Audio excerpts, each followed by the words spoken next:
Point of অর্ডারে আমাদের একজন সিনিয়র সংসদ সদস্য জনাব শাহজাহান চৌধুরী সাহেব উনি পয়েন্ট অফ অর্ডারে দাঁড়ালেন, কিন্তু ওনাকে সেই পয়েন্ট অফ অর্ডারটা মেক করতে দেওয়া হয়নি, কথা বলতে দেওয়া হয়নি।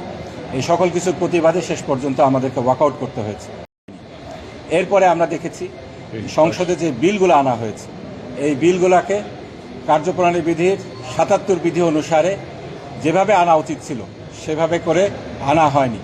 প্রসিডিওরের ব্যত্যয় ঘটিয়ে আমরা দেখেছি বিলগুলোকে দিনে দিনে আনা হয়েছে।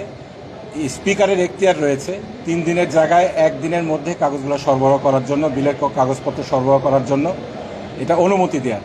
কিন্তু কোন ক্ষেত্রে অনুমতি দেওয়া হবে আমরা বলেছি সেখানে যে এটাকে যদি নিয়ম বানিয়ে নেওয়া হয় যে প্রতিদিনই আপনারা নতুন করে বিল আনবেন এবং প্রতিদিনই আপনারা নিয়মে ব্যত্যয় ঘটাবেন, এটা ৭৭ বিধির সাথে আসলে যায় না।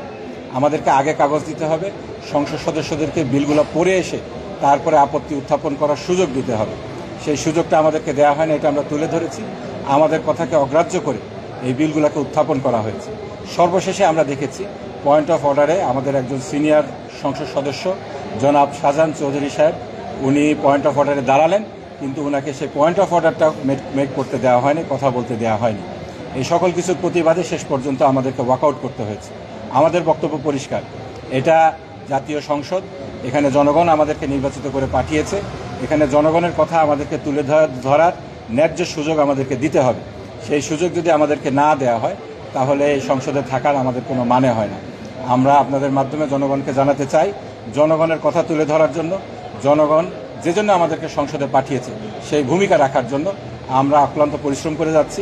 আমরা চেষ্টা করছি, এক্ষেত্রে জনগণকে আমরা পাশে পেতে চাই। আমরা সংসদের বাইরে এবং ভিতরে এই বিষয়ে সোচ্চার ভূমিকা রাখবো বলে আপনাদের সহযোগিতা কামনা করি। না, আমাদেরকে যদি কথা বলতে না দেওয়া হয়, আমরা তো জনগণের কথা বলার জন্য সংসদে এসেছি এবং এটা বলার জন্য চেষ্টা অবশ্যই করে যাব। এটা করতে যে আমাদেরকে প্রতিবাদের যতগুলো ভাষা আছে সবগুলো আমরা অবলম্বন করব। সংসদীয় একটা পদ্ধতি হলো, সংসদে যদি আমাদেরকে কথা বলতে না দেওয়া হয়, নিয়ম কানুন না মানা হয়, এটার প্রতিবাদ হিসাবে ওয়াকআউট করার সিস্টেম রয়েছে।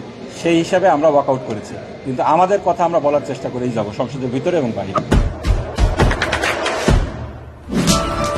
দেশে দেশে সবার সাথে দ্য নিউজ।